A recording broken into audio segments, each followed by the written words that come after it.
Olá pessoal, boa tarde a todos. Então, nós estamos hoje na aula 6, vamos dar continuidade às nossas aulas.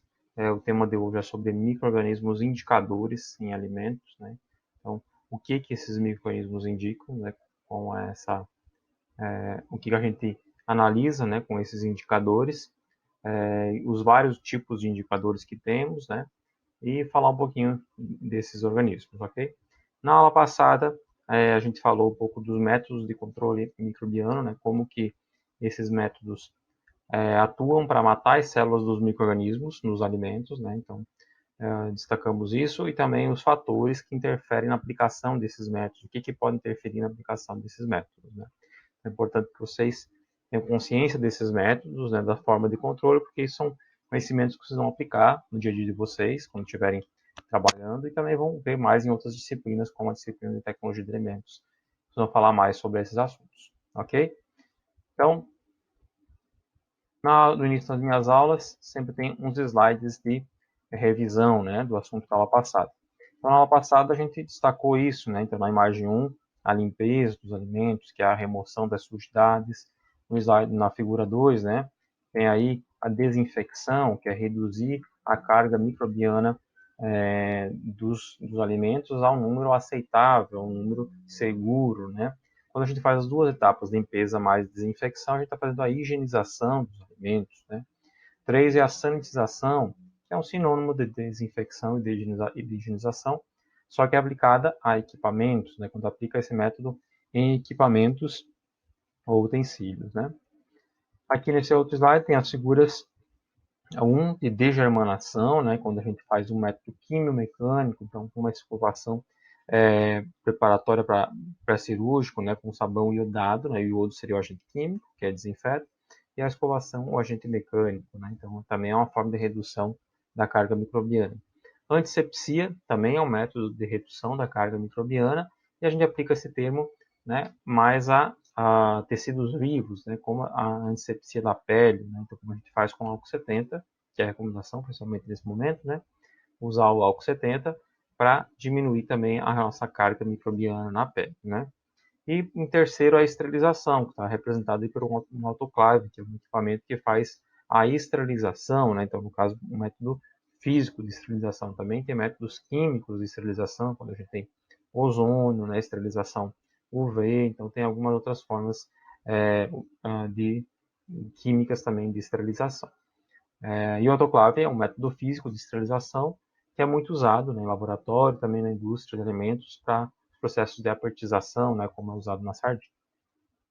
Essas curvas aqui, né, então a gente diferenciar o que é bacteriostático, o que é bactericida, o que é bacterolítico. Eu expliquei bem esses gráficos também, né, não vou explicar novamente todos eles, mas lembrem das diferenças disso. Né? Então, no primeiro a gente tem uma curva bacteriostática, né? No segundo, onde diminui as células vivas, né? Mas as células totais permanecem no alimento, mesmo mortas permanecem no alimento, que é o bactericida.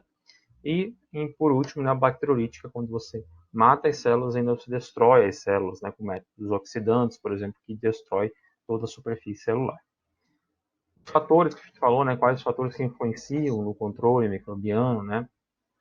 Então a gente destacou isso do tamanho da população, que é a quantidade de micro-organismos, natureza da população, né, quais os tipos de células são mais resistentes aos métodos de controle, né, aos agentes químicos ou agentes físicos de controle, né, então tem lá uma tabelinha classificando, né, o tipo de população, né, o tipo de microorganismo, né, e quais deles são mais resistentes aos métodos de controle, né. A concentração de agente, aí no caso o agente seria o agente de controle, né, o agente químico, o agente físico, que vai matar os microorganismos, então, de forma geral, quanto mais concentrado o agente, mais mata. Tem uma exceção do álcool, por exemplo, né, e também tem os limites que é tolerado, que é seguro, né, como a gente falou dos gases, né, então, um agente químico você não pode usar além do limite, né, então tem essa questão. Tempo de exposição, também da mesma forma, de modo geral, quanto mais tempo eu deixo o agente químico ou o agente físico, né, o método de controle em contato com o mecanismo, mais vai matar. Mas também eu tenho um tempo de exposição adequado cada, para cada tipo de método também, porque senão eu posso estar também tornando tóxico, né, se eu deixar muito tempo o meu agente em contato com o alimento, por exemplo, o cloro, eu posso também oxidar, degradar o alimento. Então, tem tempos necessários, né, protocolares para cada tipo de, de forma de higienização. Temperatura, então, a temperatura também é uma forma que potencializa, né, a aplicação dos métodos, né, cada grau que aumenta potencializa em 10 vezes, né, a aplicação do método, e as condições ambientais, né, que é a questão de você limpar o alimento, que é sujeira, né, uma forma de diminuir a eficiência do método. Se você tiver matéria orgânica na superfície do alimento, o agente químico, por exemplo, não vai entrar em contato com a superfície do alimento, e aí embaixo dessa sujeira vai ficar micro-organismos, né? Assim como também as condições de pH, por exemplo, também influenciam muito na aplicação do método. Então, dê uma olhada lá, revisem isso. Nesse gráfico aqui, eu estou perguntando, né, quanto tempo será necessário para reduzir a população de esporo para 1/10 da população inicial, né? Então, aqui eu tenho um percentual de micro-organismos viáveis, né, tanto esporos quanto células vivas, no eixo Y, a 121 graus, né? Ambos estão submetidos à mesma condição, né? A um método de controle microbiano de esterilização, né, por autoclave, que vai a 121 graus, né? Então, quanto tempo é necessário para reduzir a população de esporos para 1/10 da população inicial? Quanto é 1/10 da população inicial? É o reduzir de 100 para 10%, reduzir de 100 para 10, né? Então, quando eu chego em 10, eu tenho 1/10 do que eu tinha no início. Se no início tinha 100, quando eu chego em 10, eu tenho 1/10, né? Tenho a 10ª parte de 100, certo? 10%, que é o que está aqui. Então, quanto tempo eu levei para atingir 10%? Já está aqui no pontilhadinho, né? 5 minutos foi necessários para atingir 1/10 da população inicial, certo? Então, só para vocês lembrarem como ler um gráfico, né, identificando aí o que é necessário mais tempo. Para matar todas as células microbianas ou para reduzir em 90% a população de esporos. Então, é necessário mais tempo para reduzir 90% a população de esporos, né, que é atingir os mesmos 10%. Né? Então, são necessários 5 minutos. Para amassar todas as células vegetativas, eu preciso apenas, talvez, de 1 minuto, aqui não está marcando tempo, mas um tempo bem curto. Né? Okay? Então, tem uma revisada nessas relações dos gráficos também. Quais os mecanismos de ação, né, dos agentes de controle que a gente viu, né? Então, tem vários mecanismos de ação. Desculpa. Então, os diferentes métodos de controle, tanto químico quanto físicos, eles agem por diferentes alvos. Eles atuam nas células microbianas de diferentes formas, levando à morte dessas células. Né? Alguns vão atuar alterando a permeabilidade celular, né? Vão fazer danos na parede celular da célula, né? Vão perder seu conteúdo citoplasmático, né? Ou seja, dissolvendo a bicamada fosfolipídica que compõe a parede celular, ou seja, desnaturando algumas proteínas, né, ou lipídios estruturais, e vão tá alterando essa permeabilidade. Ou seja, tem um agente de oxidação também que destrói, né, sem uma ação específica, mas destrói completamente também a permeabilidade da membrana. Então, é uma outra forma também de alterar a permeabilidade da membrana. Outros agentes vão agir por desnaturação das proteínas, né? Essas proteínas podem ser proteínas da própria membrana, né, que vai alterar a permeabilidade, pode ser proteínas intracelulares, né, então alguns agentes como o álcool têm que entrar na célula para desnaturar as proteínas, e essas proteínas podem ter atividades metabólicas, atividades enzimáticas, e vão estar também matando por desnaturação dessas proteínas. Né? Outros inibindo o metabolismo, né, então aqui os métodos estáticos, né, como a refrigeração, que ela para o metabolismo porque não tem uma temperatura adequada para as reações bioquímicas. Então, isso vai diminuindo, vai parando o metabolismo microbiano. Inibindo a síntese de ácidos nucleicos, né? Então, ácidos nucleicos também, alguns agentes químicos, alguns agentes físicos, né, agem, né, como os métodos de radiação, por exemplo, agem diretamente nos ácidos nucleicos, provocando danos nessas ligações nucleotídicas, né? E aí os ácidos nucleicos não vão conseguir fazer a transcrição, né, para produzir os novos compostos, né, e fazer a replicação celular. E outros métodos agem por oxidação. Então, a oxidação ela degrada os compostos orgânicos, as proteínas, os carboidratos, os lipídios, né? E essa degradação ela não é específica da membrana, né? Ou em si da proteína ou do carboidrato, ela é generalizada. Então, isso vai destruir completamente os componentes celulares e, né, destruir a célula com isso. Okay? Então, entre os métodos físicos que a gente falou, né, quais promovem a morte e quais promovem a inibição? Então, os métodos de calor, por exemplo, né, Eles promovem a morte, né, o calor úmido por desnaturação das proteínas e o calor seco por oxidação. Os métodos de frio, ele não promovem a morte, eles são métodos estáticos que promovem a inibição, né? E essa inibição é pela inibição do metabolismo, vai chegando a uma temperatura que não tem condições de haver atividade metabólica dentro da célula. Filtração. Então, essa filtração, na verdade, a gente retira eles, né, do próprio meio, né, do meio líquido, que é o alimento em si, então a gente separa ele das células, então a gente não mata, né, a gente descarta essas células que a gente tirou, né, possivelmente elas vão ser, vai levar à morte posteriormente, quando você tirou do meio, você vai matar, né, aquilo que você tirou, que estava em contato com o alimento líquido, né, geralmente se aplica a filtração para produtos líquidos, mas em si, no processo, ela não leva à morte, mas você elimina completamente os micro-organismos, dependendo da membrana, da porosidade, você consegue tirar todos os tipos de micro-organismos que estavam presentes nos alimentos por separação. Dessecação, né? Então, tanto a dessecação quanto a pressão osmótica são métodos de redução da atividade de água, né? Então, quando a gente desseca, a gente tira parcialmente a água, quando a gente tira parcialmente a água, a gente também diminui a atividade de água. E a pressão osmótica, a gente adiciona um soluto, que também vai reduzir a atividade da água. Ambos os métodos vão agir por inibição. Parte das células podem morrer, mas em si os métodos, muitas células vão conseguir sobreviver. Então os métodos vão inibir o desenvolvimento dos micro-organismos. Se depois eu voltar a reidratar, né, voltar a aumentar a atividade de água, eles podem voltar a crescer esses micro-organismos. E a radiação age pela quebra do DNA, quebra das ligações nucleotídicas, né, seja de forma direta ou indireta, levando à morte dos micro-organismos. Ok?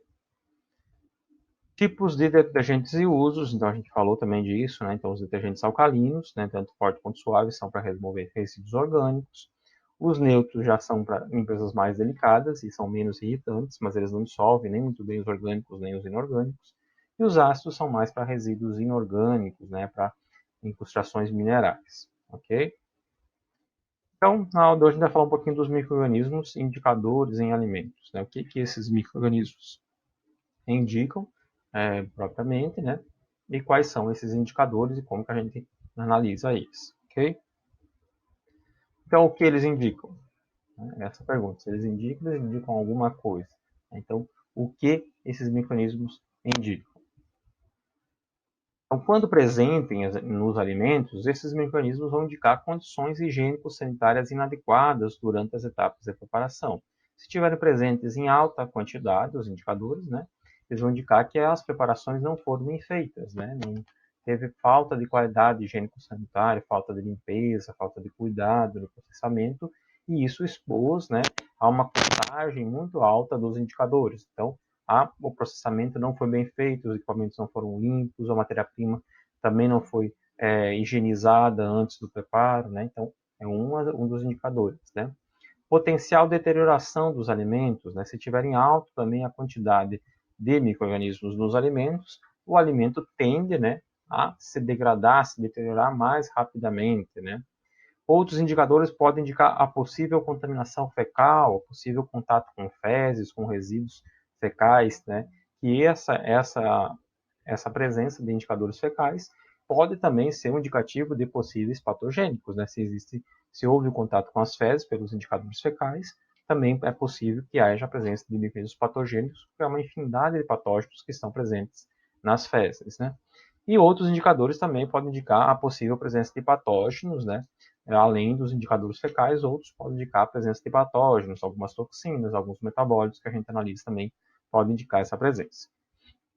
Então, micro-organismos indicadores são grupos ou espécies de micro-organismos que, quando presentes nos alimentos, podem fornecer informações importantes, né, sobre a ocorrência da contaminação fecal, né, sobre a provável presença de patógenos ou sobre o potencial de deterioração desses alimentos, né, que foi aquilo que eu falei. Além de poderem indicar condições sanitárias inadequadas, né, durante o processamento, produção, armazenamento, transporte, comercialização, né? Então, essa é uma definição dada por Franco, né, mas que engloba todos aí os aspectos dos indicadores, que é mais ou menos aquilo que eu expliquei no slide anterior.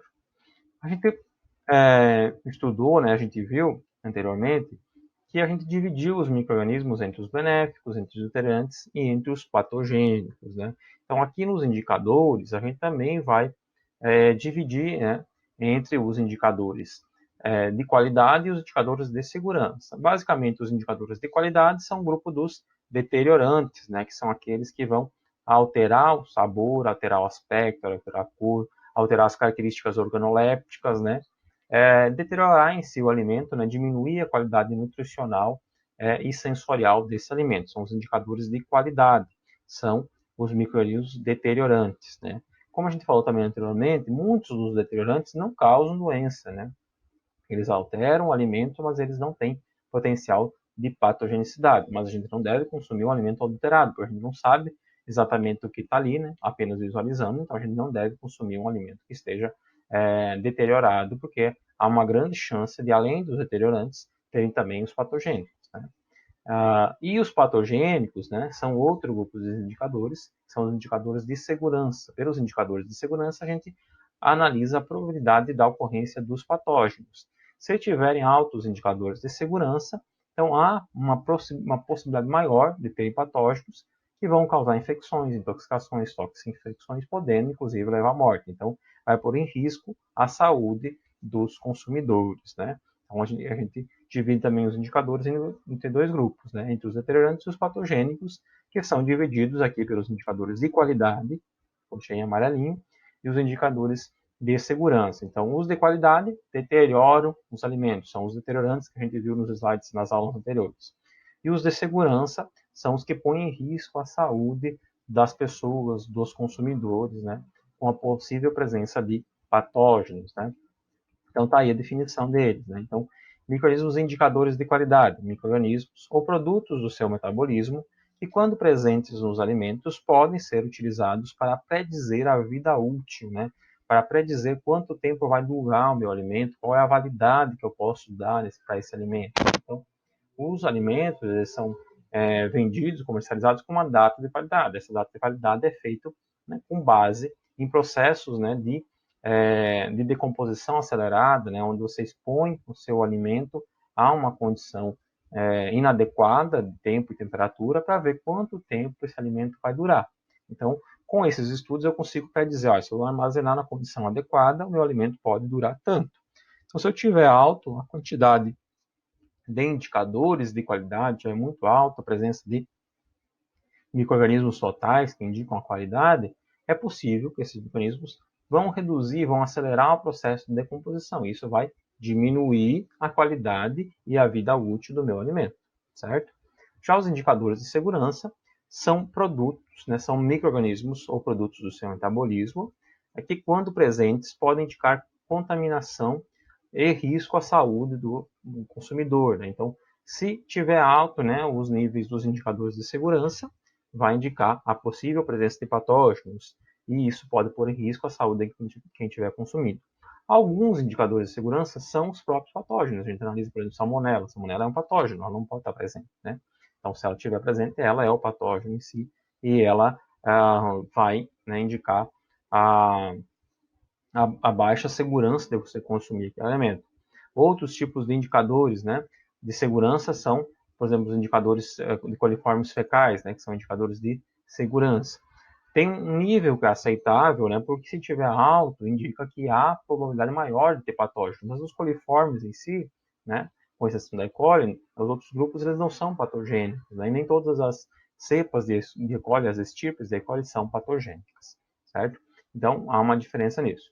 Olha, observe também que ali indicadores de qualidade e segurança, para ambos, né, a determinação é micro-organismos ou produtos do seu metabolismo. Então, como indicador, a gente não analisa só micro-organismos, a gente analisa também o que eles produzem. Então, a gente pode analisar o alimento buscando identificar micro-organismos ou identificar algum produto do seu metabolismo. Se aquele micro-organismo eu sei que ele produz um ácido lático, né? Por exemplo, bactérias láticas que a gente tem no iogurte. Então, se eu quero analisar a presença de bactérias láticas em algum alimento, eu analiso o ácido lático, sei que se tiver ácido lático, tem bactérias láticas. Eu quero analisar a questão de deterioração, então putrescina, por exemplo, que é um composto de deterioração das carnes. Né? Então, se eu analisar ela, identificar ela, eu sei também que houve a presença de micro-organismos que degradaram aquela carne, certo?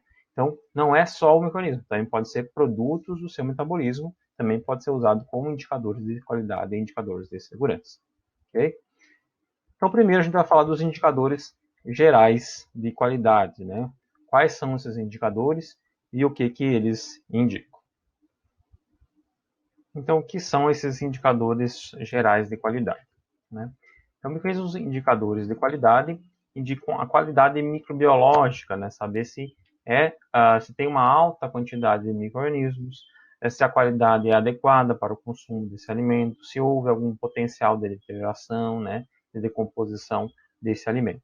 Vai também indicar o shelf life desse alimento. O que é o shelf life, né? Shelf life é a vida de prateleira, a durabilidade, a vida útil, a validade desse alimento, né?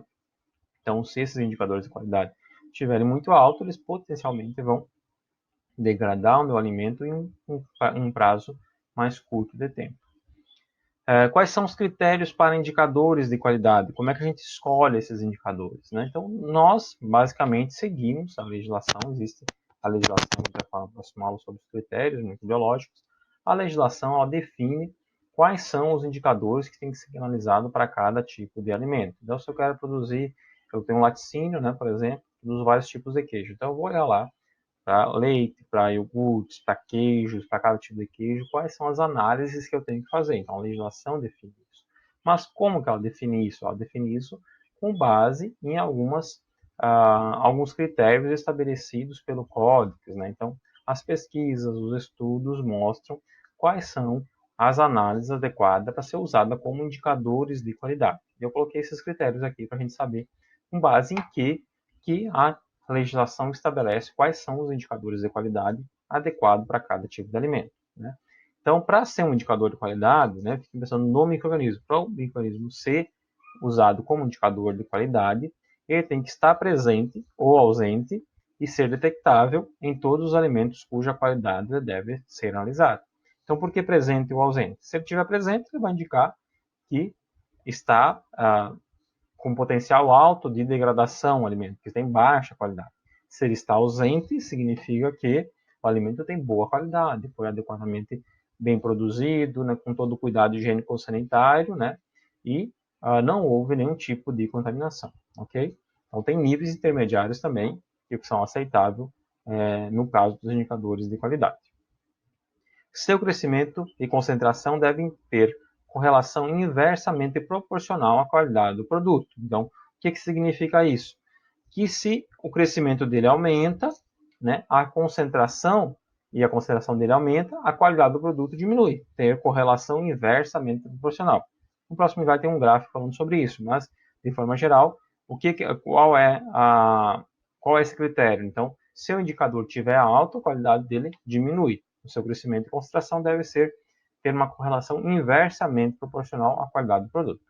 Ser fácil de analisar por um método fácil e rápido de detecção. Então, eu tenho que analisar e ter o resultado, né, no máximo em 1 dia, 2 dias. Eu não posso fazer essa análise e demorar 15 dias para sair o resultado, que possivelmente para alguns alimentos o prazo de validade é 15 dias. Então, eu não posso esperar sair esse resultado para depois comercializar o meu alimento. Então, tem que ser um método fácil e rápido de detecção. E seu crescimento não será afetado pela flora natural do produto. Então, se o alimento em si ele já tem uma flora natural, por exemplo, como os produtos fermentados, né, o iogurte, os produtos probióticos, eles têm uma flora natural, que essa flora faz parte do alimento, né? Então, a análise desse indicador, do indicador que for escolhido para ser analisado no caso do iogurte, por exemplo, ela não pode ser influenciada pela própria natureza do produto, que é ter organismos benéficos, né, ter as bactérias láticas aí, ok? Então, esse gráfico aqui está indicando exatamente aquela frase anterior, né? Seu crescimento e concentração devem ter correlação inversamente proporcional à qualidade do produto, né? Então, nesse gráfico está indicando exatamente isso. Né? Indicador ter correlação inversamente proporcional à qualidade do produto. Então, aqui no eixo Y eu tenho a concentração. A concentração de quem? De ambas as coisas, né? Do indicador de qualidade. Então, o indicador de qualidade pode ser um micro-organismo, pode ser o metabólito dele, né? Um ácido, alguma coisa que ele produziu, né? Mas vamos pensar que seja um micro-organismo, um indicador de qualidade. E na linha que está decrescendo aqui, né? Eu tenho a qualidade do produto, né? a qualidade do meu produto vai diminuindo ao longo do tempo. E no eixo X eu tenho tempo. Então, com o passar do tempo, a minha qualidade, né, lá no início, quando eu produzi meu alimento, era alta, era 100%. Com o passar do tempo, a qualidade vai diminuindo, né? E, consequentemente, por que ela vai diminuindo? Porque os indicadores de qualidade vão aumentando. Se existia uma contaminação que era muito baixa, era aceitável no início, né? Essa contaminação ela vai crescendo, né? Esses micro-organismos deteriorantes, bactérias mesófilas totais, né? Ou algum tipo de alimento, bolores e leveduras, elas vão aumentando com o passar do tempo até atingir um nível inaceitável, né? Atingir um nível muito alto. A legislação estabelece quanto que é aceitável. Né? Quando atingir um nível muito alto, inaceitável, significa que já não tem mais qualidade nutricional ou sensorial para a gente consumir esse alimento. Ok? Então, entenderam essa frase, né? Que a qualidade ela vai diminuindo ao longo do tempo, a concentração da qualidade, né, vai diminuindo ao longo do tempo e o indicador de qualidade ele vai aumentando ao longo do tempo. Né? Então, vendo que está subindo esse indicador de qualidade, ok? Então, nessa outra slide, nessa tabela aqui, a gente tem alguns tipos de indicadores, né?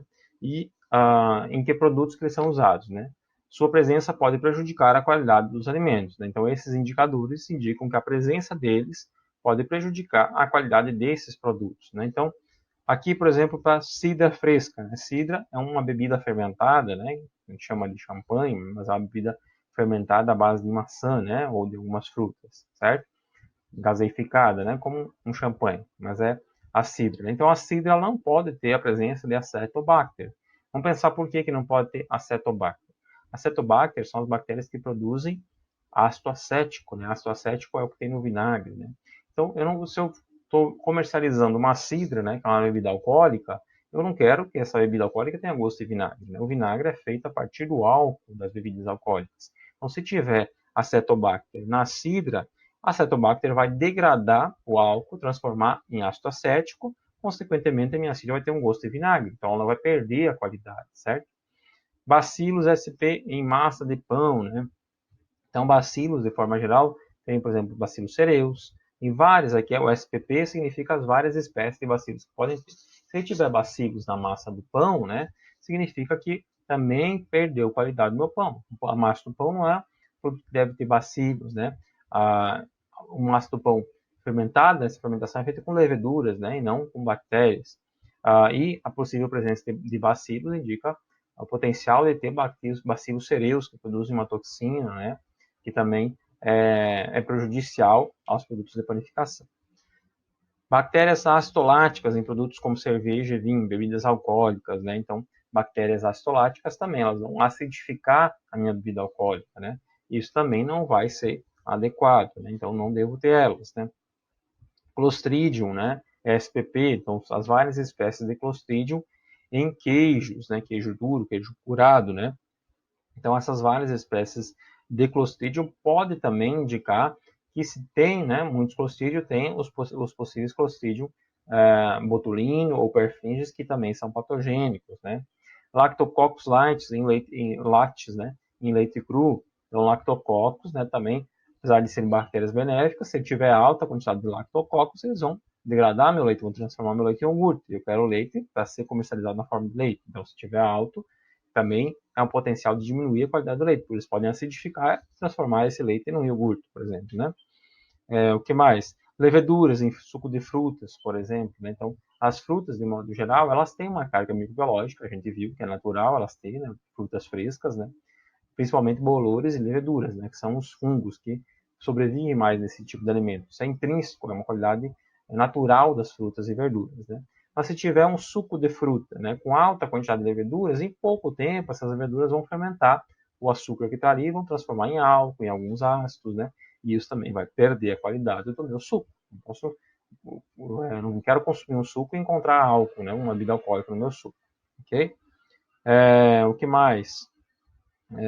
Pseudomonas em manteiga, né, putrefacens ali, por exemplo, pseudomonas putrefacens, né? Que é uma pseudomonas, uma bactéria que produz alguns compostos com cheiro ruim, com cheiro fétido, cheiro de decomposição, né, oxida algumas gorduras, degrada algumas proteínas, né, e isso vai estragar, vai rancificar esse tipo de alimento, Okay? Então, aqui são alguns indicadores, né, que estão presentes nos alimentos, e eles indicam, e a alta quantidade deles, a presença deles, né, pode ser prejudicial à qualidade desse tipo de produto. Okay? Aqui tem os seus metabólitos, né? Então, aqui, como a gente viu nesse slide, no slide 1 fala dos micro-organismos, né? Os micro-organismos e em qual produto que eles podem estar indicando baixa qualidade. Mas, como eu falei, os indicadores são micro-organismos ou produtos do seu metabolismo, né? Então, nessa outra tabela, está indicando quais são os metabólitos, né? Produtos do metabolismo dos micro-organismos que também estão relacionados à baixa qualidade dos alimentos. Por exemplo, ácido lático em vegetais enlatados, né? Então, por que não devo ter ácido lático em vegetais enlatados, né? Então, os vegetais enlatados, eles são produzidos por apertização, que a gente falou isso, né, no início das aulas, né? Então, o processo de apertização usa a esterilização desses vegetais em autoclave. Então, é uma forma de você eliminar completamente todas as formas de vida microbiana. Você está esterilizando o alimento estéril. Por isso que os produtos enlatados têm um prazo de validade longo, né? Então, o que o ácido lático vai fazer, né? O ácido lático em si não vai fazer nada, o ácido lático não é prejudicial. Mas se existe ácido lático, é porque sobreviveram bactérias láticas, né? Alguns tipos de bactérias láticas, elas são termodúricas, elas resistem a altas temperaturas, né? Então, se sobreviveram bactérias láticas, né, significa que o processo térmico não foi bem feito, não foi feito a um ponto suficiente para matar as bactérias láticas, e elas permaneceram no alimento e produziram ácido lático. A presença dessas bactérias láticas, né, indica que o tratamento térmico não foi bem feito. Potencialmente, há também um potencial de haver algum outro tipo de mecanismos que possa causar doença, inclusive, né, como os Clostridium. Mas em si, o ácido lático ele vai alterar o sabor desses vegetais enlatados e por isso que ele vai diminuir a qualidade desse alimento. Okay? Ácidos graxos voláteis, né, então manteiga e nata são produtos gordurosos, né, do leite, e esses ácidos graxos voláteis indicam a degradação dessas gorduras, né, produzir alguns ácidos graxos que têm um cheiro, né, e sabor de ranço, né. Olha, cadaverina e putrescina em carne embalada a vácuo, então aquela carne que você abre tem aquele cheiro fétido, né, de ovo podre, né, de material de decomposição. Então são os metabólitos que foram analisados. Se eles estiverem presentes na carne, indica que a carne também houve algum processo de decomposição. Então, apesar da carne estar embalada a vácuo, houve alguns micro-organismos que se desenvolveram na ausência de oxigênio e produziram esses metabólitos, né? Etanol em sucos, né? Por exemplo, suco de maçã, não pode ter etanol, né? Você está comprando um suco, você não quer etanol. Se há presença de etanol no suco, indica que esse suco não foi bem preparado, não foi bem conservado, sobreviveram leveduras que naturalmente estão presentes nas frutas e elas produziram álcool. Também etanol em peixes e derivados, né? Isso também indica um processo de decomposição, né, nos peixes. Alguns micro-organismos sobreviveram, o peixe não foi bem conservado e eles se desenvolveram e produziram álcool nesses produtos de peixes e derivados, né? Trimetilamina em peixes também. Então, a trimetilamina em peixes indica que o peixe se decompôs, tem aquele cheiro de peixe podre, né, de decomposição. Então, a presença desse metabólito indica que houve a decomposição desse peixe, então o peixe não foi bem armazenado, não está adequado para o consumo. Okay? Então, quais são os indicadores principais, né, falando de indicadores microbiológicos, né, principalmente, quais são os principais indicadores de qualidade, né? Então, entre os indicadores de qualidade, a gente tem vários micro-organismos, né? Então, são um grupo de micro-organismos que, em elevado número, em grande quantidade, né, em alto número, em uma população alta, podem causar a deterioração ou a redução da vida útil desses alimentos, né? Então, por exemplo, bactérias aeróbias mesófilas totais. São todas as bactérias que crescem na temperatura dos mesófilos, na presença de oxigênio, né? Então, você não está diferenciando espécies, você não está vendo se é patogênico ou não. Você está contando todas, né? Pode ter até algumas benéficas ali dentro, né? Então, se tiver alta quantidade total dessas bactérias, elas vão acabar degradando o seu alimento, né? Bactérias psicrófilas e psicotróficas, né? Ambos os grupos que crescem em baixas temperaturas, né? Então, se elas estiverem também em alta quantidade, significa que as condições de armazenamento ou de processamento que foram feitas, né? Um alimento frio, que deve ser processado a frio, armazenado a frio, transportado em condições de frio, comercializado sob condições de refrigeração, Então, se não for bem feita todas as condições de refrigeração, essas bactérias vão se desenvolver, né? Gradativamente, a temperatura subir um pouquinho, elas se desenvolvem, né? Diminuiu bastante, elas param. E elas tiver alta quantidade dessas bactérias, significa que o alimento não foi bem conservado e vai haver também alguns processos de decomposição e perda de qualidade. Bactérias termófilas, né? Que são as que crescem em altas temperaturas, né? As termóficas e as termodúricas, elas resistem às temperaturas. Se elas estiverem em alta concentração também, nos alimentos, significa que os processos térmicos, tratamento térmicos, não foram bem feitos. Né? Bactérias anaeróbias totais, né? Então, são todas as bactérias que crescem na ausência de oxigênio, também a temperatura das mesófilas, a temperatura ambiente. Né? Então, essas bactérias indicam, se elas estiverem em alta, que o processo de conservação dos alimentos em anaerobiose, produtos enlatados, né, esses produtos em conserva, também não foi bem feito. Bolores e leveduras, que são naturais estarem em produtos vegetais, se eles estiverem altos, eles também indicam um potencial de deteriorar esses alimentos e também possível risco à segurança, o risco à saúde do consumidor, porque os bolores também produzem micotoxinas. E vários outros grupos que também fazem parte dos indicadores de qualidade. Vai falar um pouco desses grupos principais. Ok? Então, bactérias aeróbias mesófilas totais, né?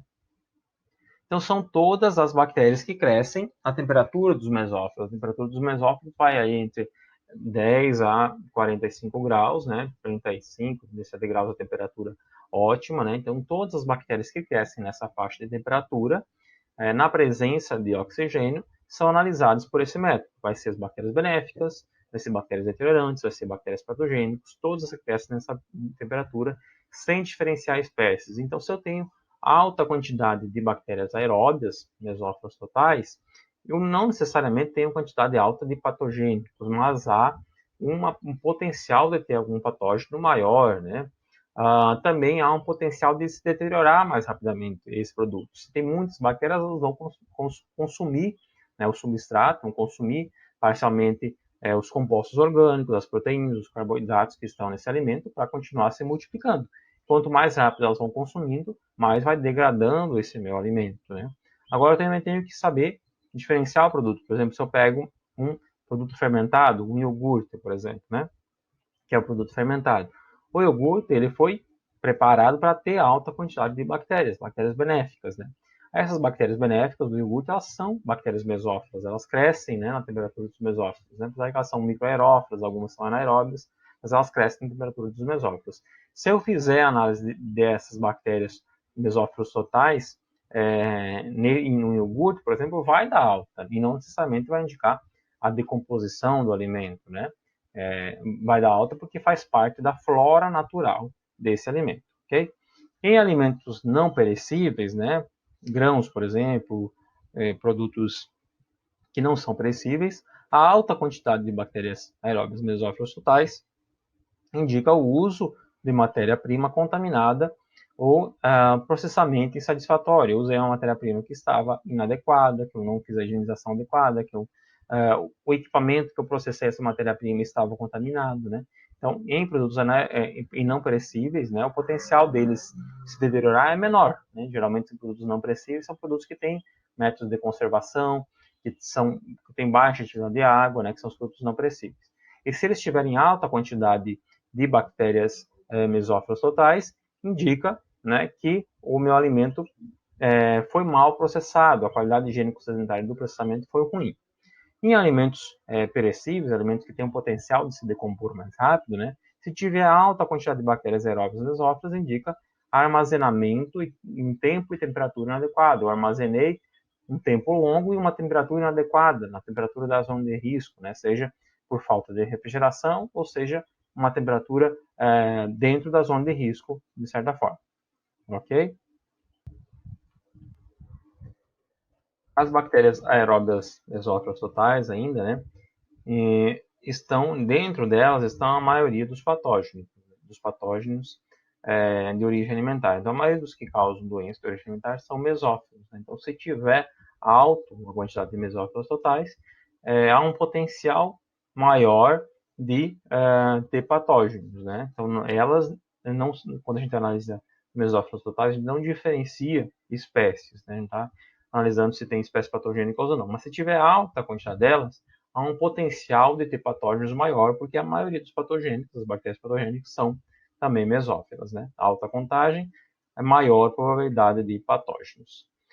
Indicam que houve condições favoráveis para a multiplicação de micro-organismos de modo geral, entre eles os patógenos também. Então, se as bactérias aeróbias mesófilas tiverem alta a quantidade delas, houve uma condição de tempo e temperatura inadequada, que possivelmente também pode favorecer a multiplicação dos patógenos, que também muitos são mesófilos, né?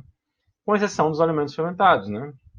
Aquilo que eu expliquei no slide anterior, né? Alimentos fermentados, eles são produzidos para terem alta quantidade de micro-organismos, que são os benéficos. E entre as bactérias benéficas também são mesófilas. Então, se eu analisar um alimento fermentado e der alta quantidade de mesófilos, eu não vou dizer que aquele alimento tem um potencial de degradação maior, porque as bactérias que foram produzidas pela fermentação estão também medidas nessa análise de mesófilos totais. Ok? Outro grupo são as psicrófilas e as psicotróficas, né? Que são a contagem de bactérias presentes no alimento que crescem na temperatura dos psicrófilos, de 0 a 20 graus, né? Os psicrófilos, as psicotróficas de 0 a 7, né? Então, se crescem nessa faixa de temperatura, todas elas são analisadas por essa análise de psicrófilas e psicotróficas, né? Sem diferenciar espécies. Eu não estou analisando uma espécie específica ou outra, né? Analisando todas as que crescem nessa condição. O objetivo é avaliar a integridade microbiológica de alimentos refrigerados, né, durante o processamento e o armazenamento. Então, se esses alimentos refrigerados foram produzidos sob condições de tempo e temperatura, né, temperaturas frias suficientes para evitar a multiplicação dos psicróficos, né, se esses alimentos ficaram armazenados em temperaturas adequadas para evitar a proliferação das psicróficas, né, se esses alimentos foram transportados, né, dentro de caminhões refrigerados em temperatura suficiente para evitar a multiplicação das psicrófilas, né. O que acontece muitas vezes que a câmara fria do caminhão pode não estar refrigerando adequadamente, em vez dela manter a temperatura de congelamento, por exemplo, para ficar menos 20 graus, menos 18, menos 20, ela mantém ali em menos 5, às vezes em 0 graus, às vezes em 1 grau positivo, né? Então, quando você aumenta a temperatura, mesmo sendo uma temperatura negativa, quando você aumenta ela, né, ou quando está uma temperatura positiva, ali próximo de 0, favorece a multiplicação dessas bactérias psicrófilas, né? E aí, essa condição é mais adequada à deterioração. A alta quantidade de bactérias psicrófilas também podem formar alguns compostos, né, decompor ali parcialmente esse alimento, ok? Então, indicam a qualidade do processamento, né, realizado sob refrigeração, se a refrigeração no ambiente onde foi manipulado, por exemplo, um sorvete, uma polpa, um produto que deve, um leite, um queijo, né, os produtos lácteos são geralmente manipulados em temperaturas baixas, né, então, se eles foram manipulados adequadamente nessas condições de refrigeração. Indica se a refrigeração foi eficiente durante o transporte, né, isso que eu falei do caminhão. Indica se a refrigeração foi eficiente durante o armazenamento e comercialização, aquela questão muito discutida, né, que muitos comércios, muitos serviços, né, de mercado, principalmente de bairro, né, esses serviços que comercializam alimentos, né, pequenos estabelecimentos, às vezes a pessoa não tem consciência, né, da necessidade da refrigeração adequada e desliga o freezer, desliga, né, a câmara fria de refrigeração durante a noite, né? Então, está lá em menos 20, ele desliga à noite, passa a noite desligado, não chega a descongelar, quando chega de manhã está ali 1 grau positivo, está 0 graus, às vezes nem descongelou adequadamente.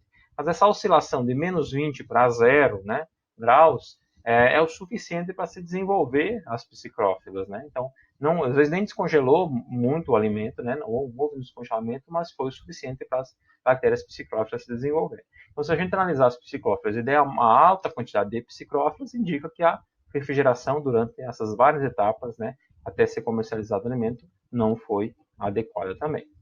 Outro grupo são as termófilas, né, que são as bactérias que crescem em altas temperaturas, né? Então, contagem de todas as bactérias presentes no alimento que crescem em temperaturas dos termófilos, que vai de 40 a 69 graus, né?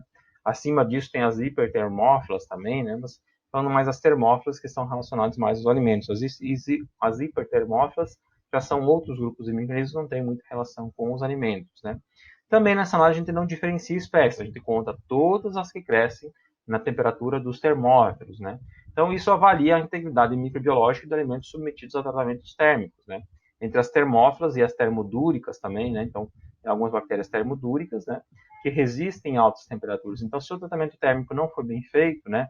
Às vezes até atingir a temperatura, né? Programada, a temperatura esperada para o tratamento térmico, mas não foi tempo suficiente para matar os termófilos e as termodúricas, né? Então, se não foi bem feito esse processo de tratamento térmico, vai dar alta quantidade de termófilas também, né?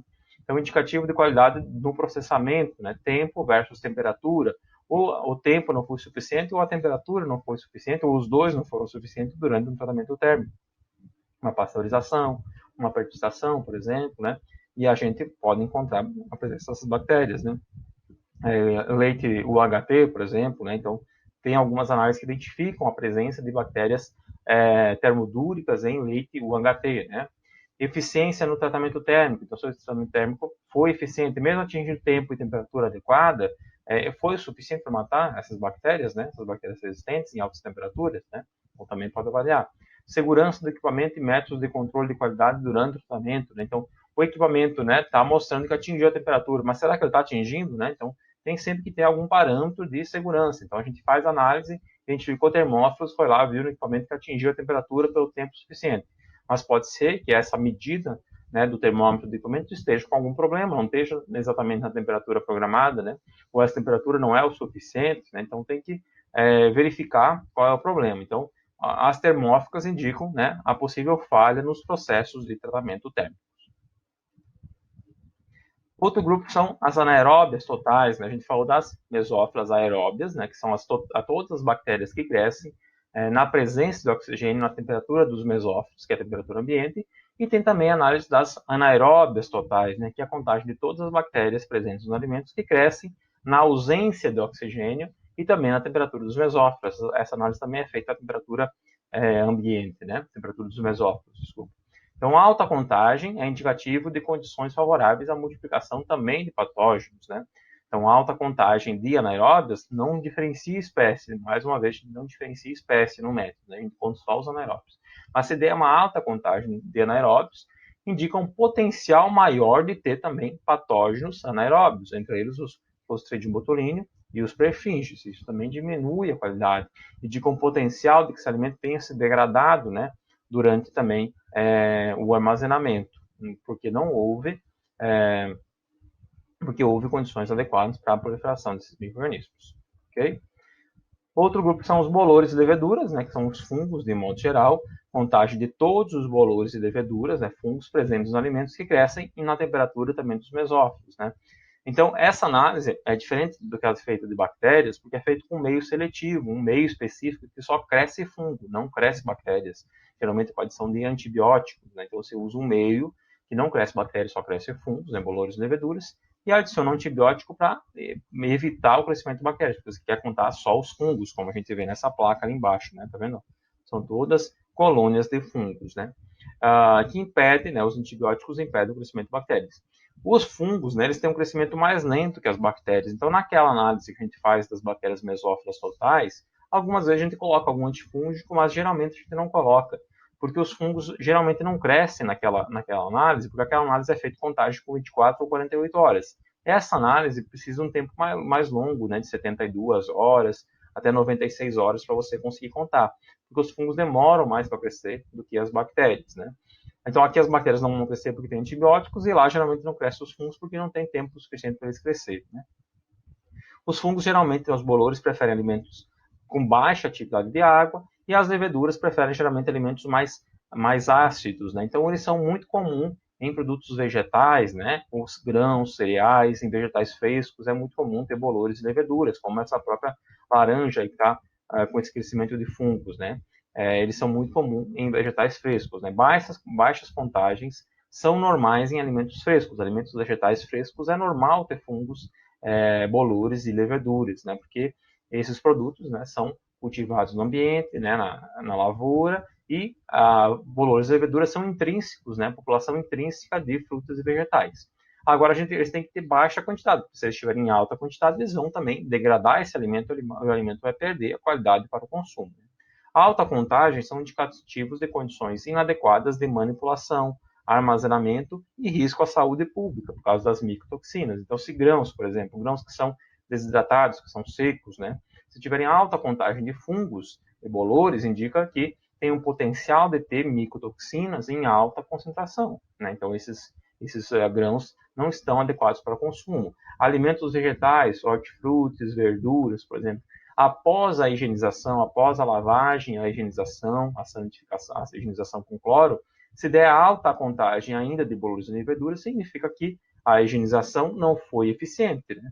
Pode dar alguma contagem, mas não dá alta. Se dá alta, significa que o agente que você usou, o cloro, não foi em concentração suficiente, você não deixou em tempo suficiente para matar os bolores e leveduras. Ok? Outros indicadores gerais de qualidade, né? Análise de estafilococcus, né? Sem também diferenciar as populações, né? Então, análises gerais de estafilococcus tem um potencial alto de ter alta população de estafilococcus aureus, né? Que são os que produzem enterotoxinas, né? Então, ele indica uma sanitificação dos equipamentos, geralmente, inadequada, manipulação inadequada. Né? Então, se os equipamentos não forem bem higienizados, né, os equipamentos onde são manipulados os alimentos, a tendência é da alta contagem de estafilococcus, e tem o risco de ter também as enterotoxinas. Clostridium, né, que são os formadores de esporos, né, eles permanecem nos alimentos porque eles são também termodúricos, né? Então, alta contagem de clostrídeos gerais, sem identificar a espécie, se é o botulínio ou não. Então, alta contagem de clostridium há o potencial maior de ter presença de toxinas, como a toxina botulina, a botulínica também.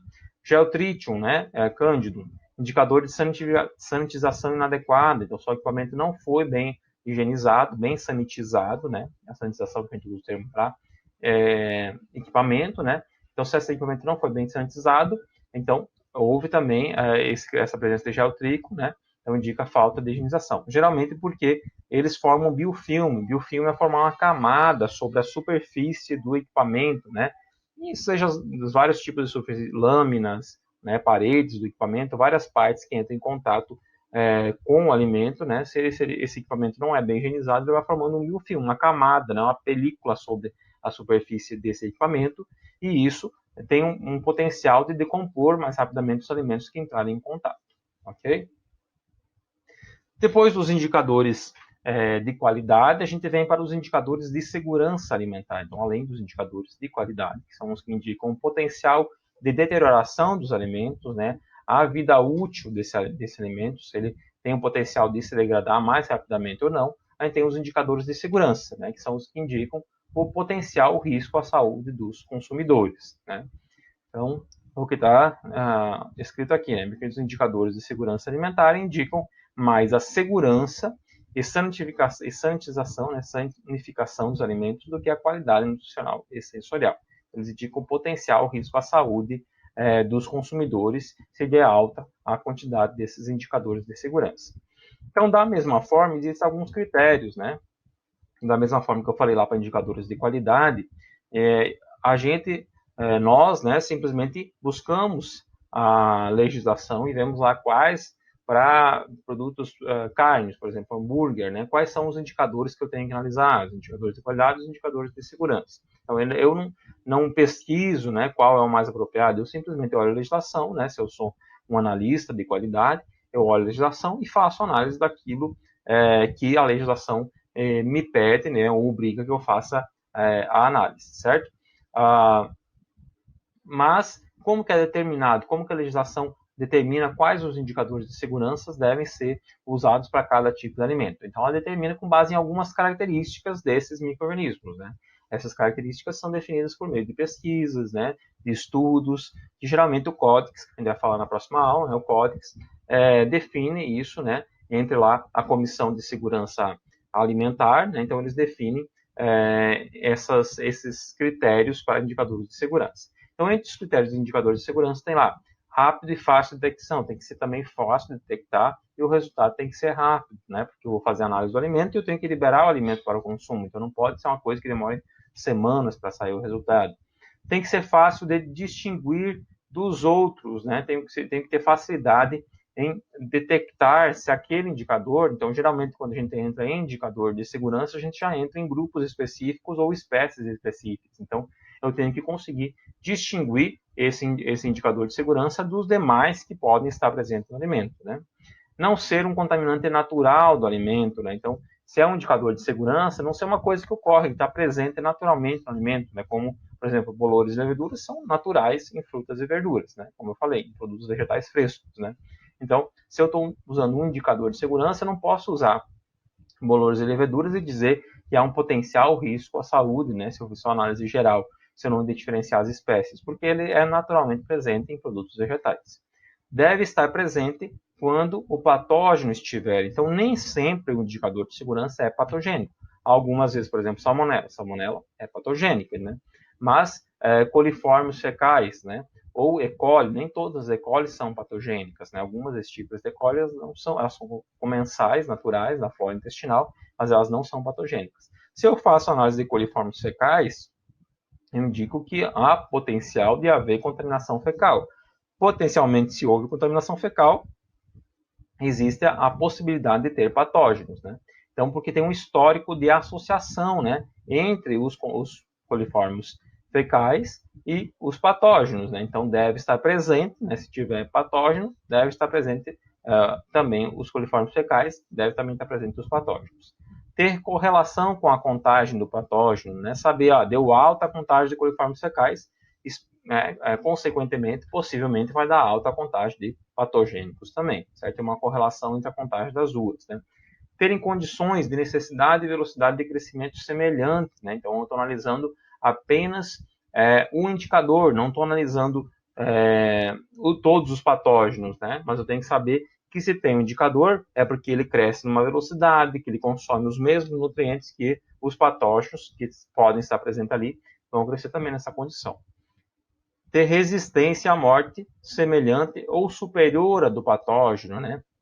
Então, resistir o indicador mais do que o patógeno à morte, porque significa o quê? Se eu apliquei um método de controle, um método térmico, por exemplo, uma pasteurização, e eu não identifiquei mais o indicador, significa que o patógeno já morreu, porque o patógeno é mais sensível que o indicador. Então, o indicador é ideal que ele tenha uma margem de segurança, ele resista mais do que o patógeno, porque quando eu analisar e não identificar um indicador, significa que o patógeno já morreu anteriormente, porque ele era mais sensível com o indicador. E ausência em alimentos livres de patógeno. Então, se eu analisei e não tem indicador, né, eu devo saber que também não tem o patógeno, né? Então deve estar ausente também do indicador aonde eu tenho o patógeno. Ok? Isso são indicadores gerais de segurança. Então, além dos indicadores gerais de segurança, né, para indicadores fecais, por exemplo, indicadores de fezes, né, então esse indicador tem que ser um habitat exclusivo no trato intestinal do homem e dos animais de sangue quente, né? Então, se eu estou dizendo que ele indica a presença de fezes, tem que ser um micro-organismo que eu tenha certeza que está presente no trato intestinal do homem e dos animais, para ele poder indicar a presença de fezes. Aonde houve a contaminação de fezes, há a presença dele, porque ele faz parte da flora natural das fezes, né, do homem e dos animais. Ter grande concentração nas fezes, por quê? Porque quando as fezes saem para o ambiente, né, um esgoto, né, de fezes, um esgoto doméstico, né, um esgoto que tenha fezes, quando ele cai no ambiente, ele cai num rio, ele cai no mar, ele cai em algum ambiente, ele é altamente diluído milhões de vezes, né? Então tem que ter grande consideração do indicador, para que quando, mesmo que pequenas contaminações dessa água com esgoto, desse rio, desse córrego do mar, né, mesmo em pequenas quantidades que entram em contato com o alimento, ainda assim eu consigo identificar o indicador, porque ele estava em alta concentração no início nas fezes. Ter alta resistência ao ambiente extraenteral, ao ambiente fora, né, ao ambiente externo, né, para que também se ele saiu do sistema enteral, né, do sistema intestinal do homem ou dos animais, ele tem que resistir ao ambiente, né, para que possivelmente eu consiga identificar ele, mesmo que houve um contato com o esgoto depois, muito tempo depois que as fezes foram liberadas para o ambiente. E permitir a fácil e rápida detecção, mesmo em pequenas quantidades, né? Tem que ter um método simples, fácil de detectar. Mesmo que tenha muito pouco desses indicadores, eu tenho que conseguir identificar eles no alimento ou no ambiente onde ele está contaminado. Ok? Então, esse gráficozinho aqui resume um pouco dessas informações, né?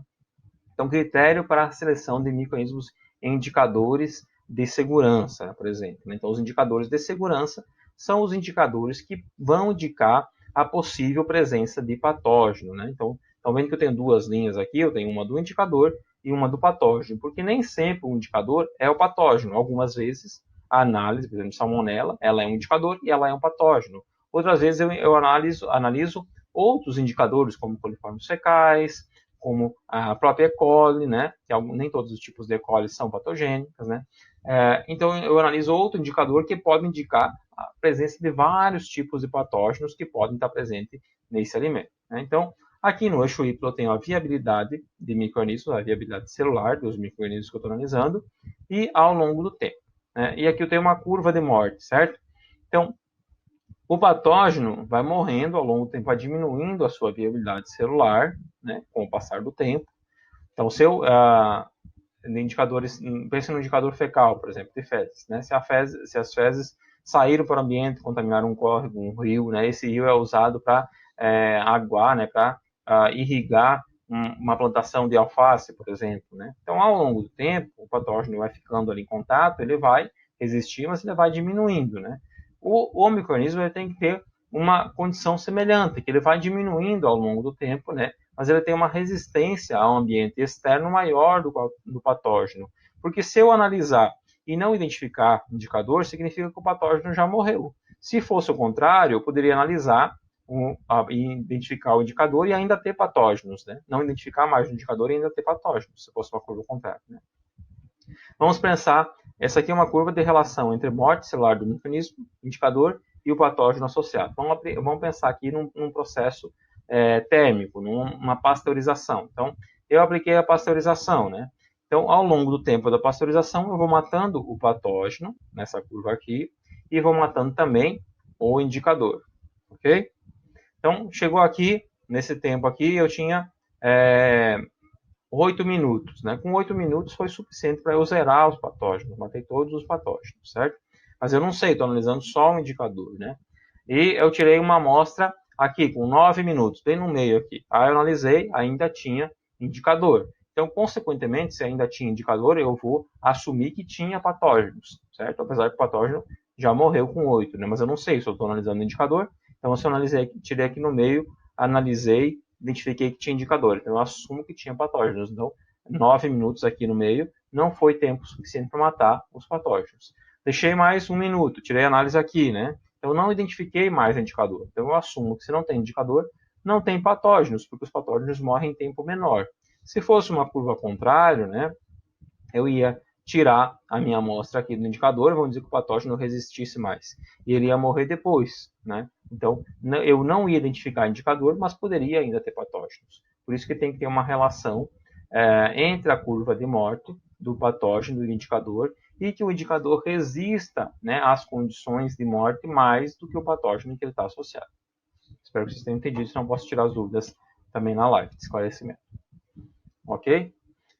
Então, quais são os indicadores de segurança, né, entre os indicadores gerais de segurança? A gente tem as enterobactérias, né, as enterobacteriaceae, né, na família de bactérias, que são vários gêneros de bactérias, né, que crescem no ambiente entérico, né, e também elas estão em muitos ambientes extraenteral, né, do homem e de animais. Tem os coliformes totais, né, que fazem parte das enterobactérias, mas são um grupo já reduzido, né, de gêneros e de espécies, que crescem e fermentam a lactose, né, a 35 graus. Dentro dos coliformes totais, a gente tem os fecais, né, ou termotolerantes, que é a mesma coisa, que são os micro-organismos que conseguem fermentar essa lactose a 45 graus, a uma temperatura maior, né? Então, aqui já são poucas espécies, né? São apenas 3 gêneros que estão presentes dentro dos coliformes fecais, entre eles a E. coli. E a E. coli é o principal indicador fecal, porque a E. coli é o principal organismo que está presente nas fezes de todos os animais homeotérmicos, né, que são os animais que têm sangue quente. Okay? Então, aqui alguns indicadores de segurança, né, e os alimentos, por exemplo, o que eles indicam, né? Em vegetais frescos e água, a presença de E. coli é um indicador válido de contaminação fecal. Então, se tem E. coli em vegetais frescos e água, indica que houve a presença de fezes. Okay? Alimentos frescos de origem animal, né? Então, carnes frescas, né? Carnes cruas. Se tiver a presença de enterobactérias, significa o quê? Falta de higiene na manipulação e armazenamento inadequado, né? Então, as enterobactérias estão presentes no intestino dos animais. Se o animal não foi abatido adequadamente e o material fecal do intestino entrou em contato com a carne do animal, eles vão ser detectados na carne fresca, né, nos alimentos frescos do animal. Então, houve uma falta de higiene na manipulação desse animal, no abate desse animal. A presença de coliformes de enterobactérias em alimentos processados, né? Então, houve um processamento inadequado, né? Então, esse processamento não foi bem feito. Houve uma recontaminação após o processamento, né? Usei um tratamento térmico, mas pode ter sido recontaminado após esse tratamento, né? Aumenta a população microbiana, inclusive a patogênica e a toxicogênica, né? Toxigênica, né? Desses tipos de alimentos. E a presença desses micro-organismos, eles não deveriam estar presentes em alimentos processados. O processamento é uma forma de eliminar esses micro-organismos, né? Que são mecanismos do ambiente ou possivelmente de contaminação fecal. Ok? Então, falar um pouquinho desses grupos, né? As enterobacteriaceae, né? Que são as enterobactérias de modo geral, né? São vários gêneros e espécies de bastonetes gram-negativos que estão presentes, né? Normalmente na flora intestinal do homem e dos animais, né? Mas eles se encontram também amplamente distribuídos na natureza, nos ambientes, né? Tem muitos desses micro-organismos, mas eles estão presentes muito na flora dos animais e do homem, certo? Normalmente são móveis, né? Tem flagelos, né? Possuem flagelos. São anaeróbios facultativos, a grande maioria desses gêneros são anaeróbios facultativos, certo? Amplamente encontrados na natureza, mas a maioria habita o intestino do homem e dos animais. Então, se der alta quantidade de enterobactérias, significa que houve um potencial grande, né, de manipulação inadequada, de contaminação fecal ou de contaminação com algum tipo de material impróprio, né, de origem animal ou do próprio homem, ok? Então, aqui os mais de 25 gêneros que fazem parte das enterobacteriaceae, né? Centenas de espécies, subespécies, sorotipos diferentes, certo? Então, alguns deles são patógenos primários, eles são patógenos, né, organismos capazes de causar doenças, né, como algumas espécies de E. coli, algumas estirpes de E. coli, né? A E. coli é uma espécie, mas enfim, algumas sorotipos diferentes, subespécies diferentes de E. coli são patogênicas, outras não são comensais, né? Klebsiella, então também alguns sorotipos, né, algumas subespécies são patogênicas, outras não, né? Yersinia são patogênicas, Salmonella são patogênicas, né? Shigella são patogênicas, são espécies todas patogênicas. E outros são patógenos oportunistas, né, que são capazes de causar doença em pessoas que têm imunidade debilitada, né? Providência, Morganella, Enterobacter, né? Então, espécies de Enterobacter, né? Que aqui é um gênero, né? Não estou falando da família, mas do gênero em si. Serratia, Proteus, né? De alguns tipos de E. coli, né? Como eu falei, e de Klebsiella, ok? Então, dentro das enterobacteriaceae, temos os coliformes totais, né, que já é um grupo mais reduzido, né? Então, aqui nas enterobactérias, a gente tem mais de 25 gêneros, centenas de espécies. Dentro dos coliformes totais, a gente tem representam algumas, um pouco mais de 20 espécies, né, como está ali embaixo, representam mais de 20 espécies, né? Então, pouco mais de 20 espécies fazem parte dos coliformes totais. Então, os coliformes totais pertencem às enterobactérias, enterobacteriaceae, né? Alguns são aeróbios ou anaeróbios facultativos, são capazes de fermentar a lactose com a formação de gás a 35 graus. Então, esse é o método de análise, né? A gente coloca um meio que só tem lactose, né? E se ele for capaz de fermentar a lactose a 35 graus, é um açúcar que eles conseguem fermentar, né? Aí indica a presença de coliformes totais. São bastonetes também, né?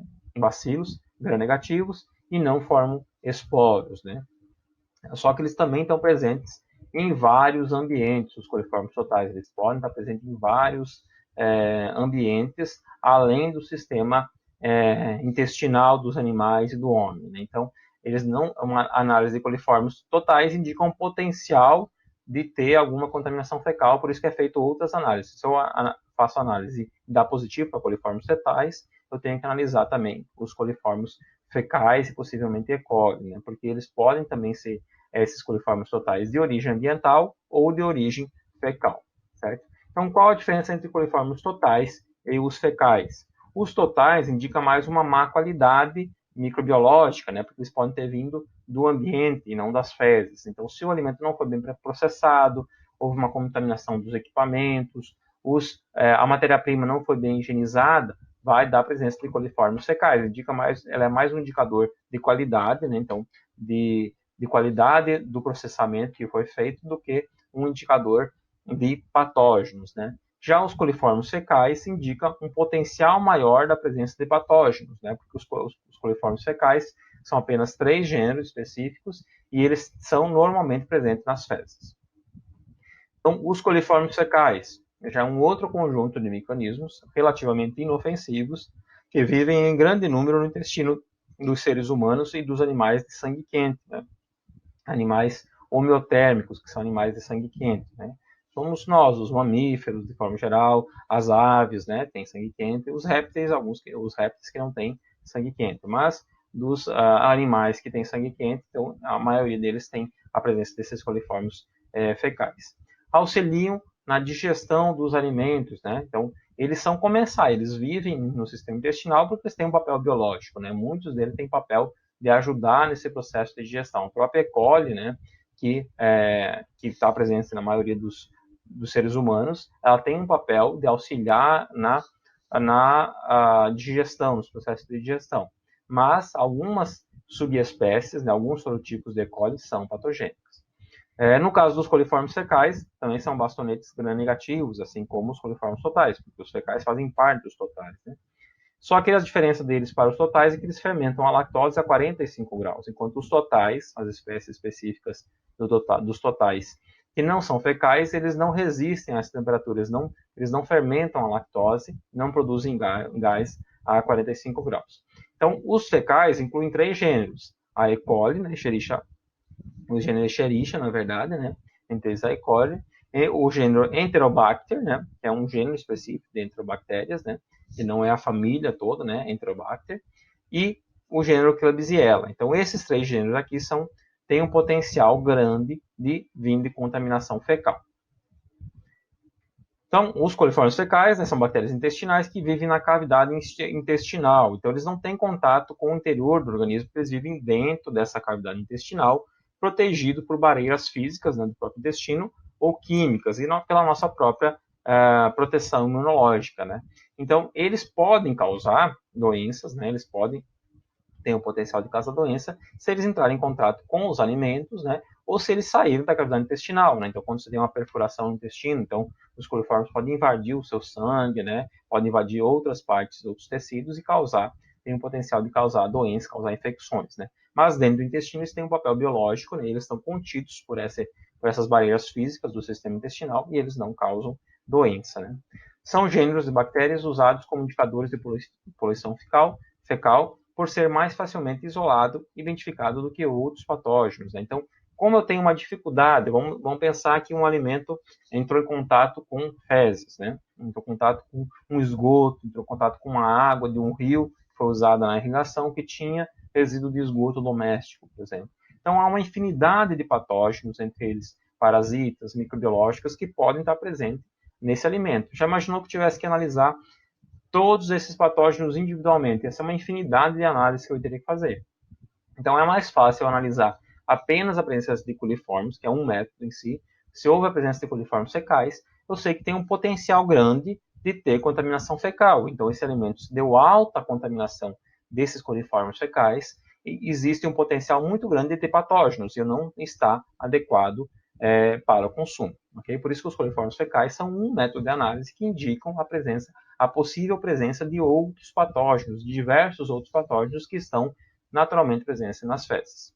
De acordo com Franco, as bactérias pertencentes a este grupo correspondem aos coliformes totais, então os fecais, como eu falei, fazem parte dos totais, que apresentam a capacidade de continuar fermentando lactose em temperatura mais alta, de 45 graus, enquanto os outros gêneros dos totais não conseguem fermentar lactose nessa temperatura mais alta, né? Os critérios microbiológicos que envolvem a E. coli são úteis quando desejável determinar se houve contaminação fecal. Então, dentre os coliformes fecais, a E. coli é o principal indicador de fezes, porque os outros gêneros, Klebsiella e Enterobacter, eles também podem vir de contaminação do ambiente, né? Porque Klebsiella e Enterobacter estão presentes no ambiente, no solo, né? Naturalmente no ambiente, em vários tipos de ambientes. A E. coli, ela é o único indicador que tem presença garantida nas fezes. Então, se há presença de E. coli, é um indicador mais fiel da contaminação fecal. Né? Então, geralmente, se eu faço análise e deu presença de coliformes fecais, eu faço análise de E. coli para saber se tem E. coli ou não, né? O teste confirmativo da contaminação fecal é a E. coli, certo? Então, os coliformes fecais, né, crescem em temperatura de 45 graus, podem ser de origem fecal ou ambiental, né? Como eu falei, os dois gêneros, Klebsiella e Enterobacter, eles podem também vir do ambiente, né? A Escherichia coli, o gênero Escherichia, é o gênero exclusivo que tem presença garantida nas fezes, né? Como está aí na próxima fase. Apenas a E. coli tem presença garantida nas fezes humanas e de animais homeotérmicos, né? Até 99% das fezes tem presença de E. coli, né? Então, ela é um indicador mais seguro de se houve ou não a contaminação fecal. O gênero Klebsiella e Enterobacter participam apenas em 3 a 8% das fezes de animais homeotérmicos, né?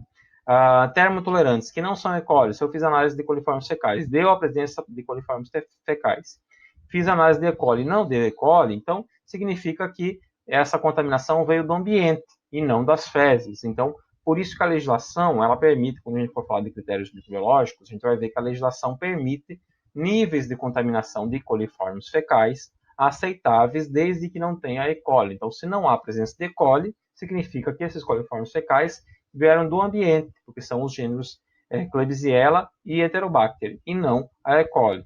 E não vieram necessariamente das fezes. Então, diminui muito o potencial de ter patogênicos. Por isso que a legislação aceita, dentro dos critérios microbiológicos, níveis de contaminação de coliformes fecais. A E. coli, né, ela é usada como indicador de qualidade de água, então a maioria desses indicadores eles foram primeiro usados, né, como indicadores de qualidade de água. A água é a principal forma, né, os métodos em si de indicadores, eles foram determinados primeiramente para a água e depois passaram a ser adotados também para alimentos, né. Então, desde 95, a Organização Mundial da Saúde determina análise de E. coli na água para o consumo humano. Então, não deve ter a presença de E. coli na água para o consumo humano, porque se tiver a presença de E. coli, indica um potencial alto de contaminação fecal, já que a E. coli está presente em até 99% das fezes. Né? Está presente no trato intestinal de animais de sangue quente, ocorre em alta concentração nas fezes e apresenta alta resistência a ambientes extraenterais. Então, a E. coli ela cumpre todos aqueles requisitos que a gente falou atrás de critérios para serem indicadores fecais. Né? Então, a E. coli cumpre todos esses requisitos. Né? Então, tem aí umas imagens de análise de E. coli, né? E por isso que ela é usada como o principal indicador fecal. Então, qual a diferença entre esses indicadores, né? A diferença entre esses micro-organismos indicadores de modo geral. Então, contagem de bactérias mesófilas totais é um indicador de qualidade, um indicador geral de qualidade. Envolve diversos gêneros, diversas espécies, cocos, bacilos, gram-positivos, gram-negativas, né? E uma centena e infinidade de espécies. Então, todas as que crescem na temperatura das mesófilos e crescem na condição de oxigênio, e crescem na presença de oxigênio, são bactérias mesófilas totais, certo? Então, é um indicador de qualidade. Contagem de enterobactérias, né? Então, as enterobactérias já são um grupo específico de bactérias gram-negativas, né? De bacilos gram-negativos, bastonetes gram-negativos, e envolve 40 gêneros, né? Entre esses gêneros, muitos deles são patogênicos, né? Muitos desses gêneros, como Salmonella, Yersinia, Shigella, E. coli, né? Klebsiella, muitos são patogênicos principais ou oportunistas, né? E fazem parte. Então, quando eu analiso mesófilos totais, eu também estou analisando a possível presença de enterobactérias, né? Só que eu não estou diferenciando espécies, né? Então, as enterobactérias, elas fazem parte das mesófilas também, ok? Quando eu vou para análise de coliformes totais, então já vou para um grupo mais específico, apenas 20 espécies de coliformes totais. Mas esses coliformes ainda podem indicar que eles vêm do ambiente, né? Que o ambiente não foi de manipulação não foi adequado, que houve alguma contaminação ambiental, né? Porque os coliformes totais estão dentro das enterobactérias, né? Então, é um grupo mais específico de enterobactérias que fermentam a lactose a 35 graus. São apenas 4 gêneros e aproximadamente aí 20 espécies, né? Já os indicadores dos coliformes fecais é um grupo específico dentro dos totais que envolvem apenas 3 gêneros, né? Os gêneros de Escherichia, Enterobacter e Klebsiella. A E. coli, especificamente, é um indicador mais seguro de contaminação fecal, porque Enterobacter e Klebsiella podem vir de outras origens que não das fezes, né? Então, a E. coli é o principal indicador fecal, né? Porque ela tem presença garantida nas fezes, né? Então, é uma sequência de análise que normalmente eu faço. Vou depender da legislação, mas geralmente se faz análise de mesófilos totais, né? Se deu alta quantidade de mesófilos, além do padrão determinado na legislação, eu vou analisar enterobacters, né? Geralmente eu já vou direto para coliformes totais, eu nem analiso enterobacter, eu analiso coliformes totais. Se deu coliformes totais alto, eu faço análise de coliformes fecais, né? E se deu a presença de fecais, eu faço análise de E. coli, né? Que é uma forma mais garantida de eu saber se houve contaminação fecal ou não, né? Então, a legislação ela estabelece níveis, né? Quanto é aceitável ter de cada um desses indicadores, né? E a gente vai falar um pouquinho disso na aula dos critérios microbiológicos, que já é assunto para a segunda parte da disciplina, né? Já para a AV2. Ok? Espero que vocês tenham entendido essa parte dos indicadores e o que significam cada um desses indicadores. Obrigado.